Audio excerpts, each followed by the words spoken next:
Analisis isu global pandemi COVID-19 di Indonesia. Apa itu virus COVID-19? Virus corona adalah keluarga besar virus yang dapat menginfeksi burung dan mamalia termasuk manusia. Menurut WHO, virus ini menyebabkan penyakit mulai dari flu ringan hingga infeksi pernafasan yang lebih parah seperti MERS-CoV dan SARS-CoV. Virus corona bersifat zoonosis, artinya ia merupakan penyakit yang dapat ditularkan antara hewan dan manusia. Rabies, malaria merupakan contoh dari penyakit zoonosis yang ada. Begitu pula dengan MERS yang ditularkan dari unta ke manusia. Awal mula COVID-19 di Indonesia. Virus COVID-19 pertama kali ditemukan pada Desember 2019 di Wuhan, ibu kota provinsi Hubei, Cina, dan sejak itu menyebar secara global di seluruh dunia dan menyebabkan pandemi. Kasus positif COVID-19 di Indonesia pertama kali dideteksi pada tanggal 2 Maret 2020 ketika 2 orang terkonfirmasi tertular dari seorang warga negara Jepang. Pada tanggal 9 April 2020, pandemi sudah menyebar ke 34 provinsi dengan DKI Jakarta, Jawa Barat, dan Jawa Tengah sebagai provinsi paling tinggi terpapar virus corona di Indonesia. Organisasi WHO mendeklarasikan wabah coronavirus sebagai kesehatan masyarakat darurat internasional pada Januari 2020 dan pandemi pada 11 Maret 2020. Waspada virus corona.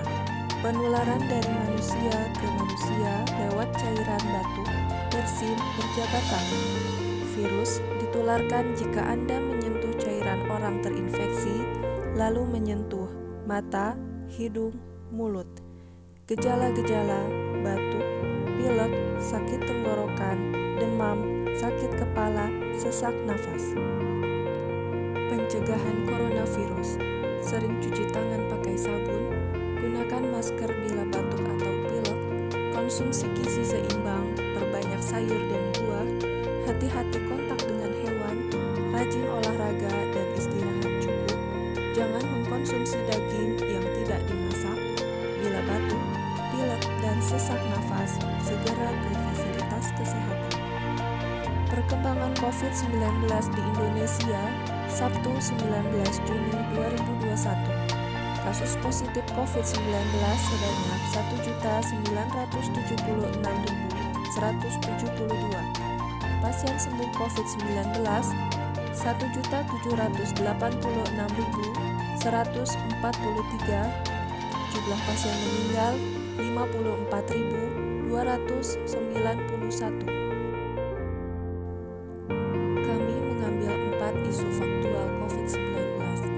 Kurang tersedianya tempat isolasi COVID-19 di Kabupaten Garut, virus COVID-19 varian baru, vaksinasi COVID-19, program pembelajaran tatap muka kembali ditunda.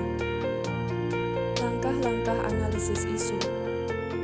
Analisis pentahelik. Pemerintah. Peraturan Presiden Nomor 82 Tahun 2020 tentang Komite Penanganan Coronavirus Disease 2019 dan Pemulihan Ekonomi Nasional. Peraturan Presiden Nomor 99 Tahun 2020 tentang pengadaan vaksin dan pelaksanaan vaksinasi dalam rangka penanggulangan pandemi coronavirus disease. Peraturan Bupati Garut Nomor 22 Tahun 2020 tentang pelaksanaan pembatasan sosial berskala besar dalam penanganan coronavirus disease 2019. Masyarakat melakukan anjuran pemerintah untuk melakukan protokol kesehatan 5M dan melakukan vaksinasi guna menekan persebaran virus COVID-19. Media massa menyebarkan informasi positif dan persuasif agar masyarakat mau mematuhi anjuran pemerintah untuk melaksanakan protokol kesehatan dan melakukan vaksinasi. Akademisi memberikan penjelasan kepada masyarakat akan bahaya penyebaran virus COVID-19, peneliti melakukan penelitian lebih lanjut mengenai virus COVID-19 demi kepentingan iptek. Menentukan isu prioritas.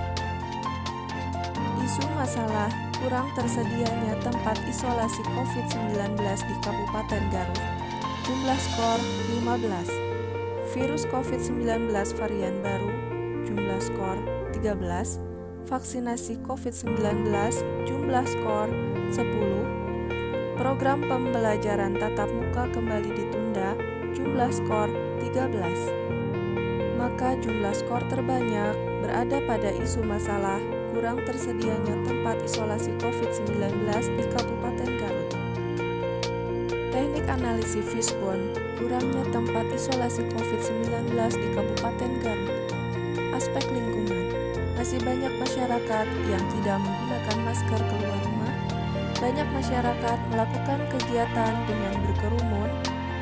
Ada sebagian masyarakat yang menganggap COVID-19 adalah konspirasi. Penyebaran virus yang begitu cepat. Aspek sistem, minimnya jumlah tempat-tempat tidur di Vaskes, kurangnya informasi kesehatan mengenai 5M dalam rangka mencegah penyebaran COVID-19, tidak dilakukannya triase di awal pelayanan. Aspek safety, isoman yang tidak efektif memaksa pasien terkonfirmasi COVID-19 keluar rumah, alat pelindung diri yang terbatas. Aspek skill, kurangnya pengetahuan tentang cara isolasi yang benar, kurangnya pengawasan pasien soman menyebabkan klaster keluarga. Aspek tingkat 1. Analisis SWOT, kekuatan. Sudah dilaksanakan vaksinasi COVID-19 di kalangan nakes, guru, lansia, tokoh masyarakat. Diberlakukannya razia prokes di daerah oleh petugas yang berwajib untuk meminimalisir pelanggaran prokes. Telah dilakukan edukasi kesehatan via media cetak maupun elektronik. Kelemahan, kurangnya jumlah kapasitas tempat tidur ruang isolasi COVID-19, terbatasnya BHP, termasuk APD, kurangnya jumlah nakes di beberapa vaskes, alat kesehatan yang menunjang perawatan pasien isolasi COVID masih kurangnya pengawasan pasien isoman. Peluang, adanya peraturan pemerintah pusat maupun daerah untuk melakukan pembatasan mobilisasi, adanya sanksi bagi pelanggar prokes, masyarakat lebih peduli terhadap kesehatan dan kebersihan. Ancaman, banyak tempat wisata dan tempat hiburan yang dibuka, menumpuknya sampah medis dan masker, sarana untuk menetapkan protokol kesehatan belum merata, rendahnya kesadaran masyarakat menggunakan masker. Alternatif strategi SO, memperkuat koordinasi antar pemerintah dengan perangkat daerah dalam hal penanganan COVID-19, serta mempertegas penerapan protokol kesehatan bagi setiap kecamatan dengan mengikuti Andilkan RW sebagai jaring pengaman antar warga.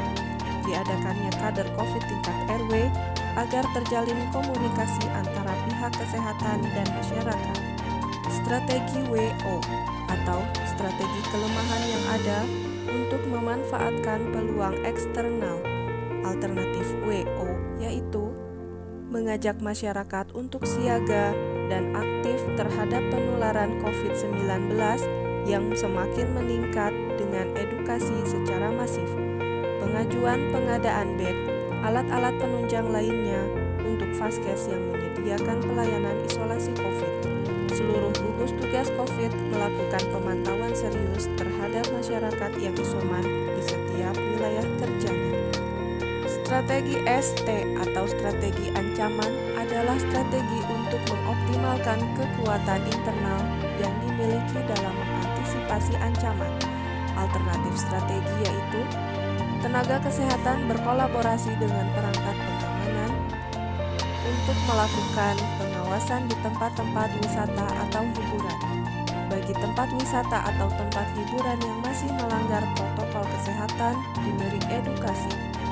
Strategi WT atau strategi kelemahan ancaman adalah strategi meminimalkan kelemahan internal dan menghindari ancaman eksternal.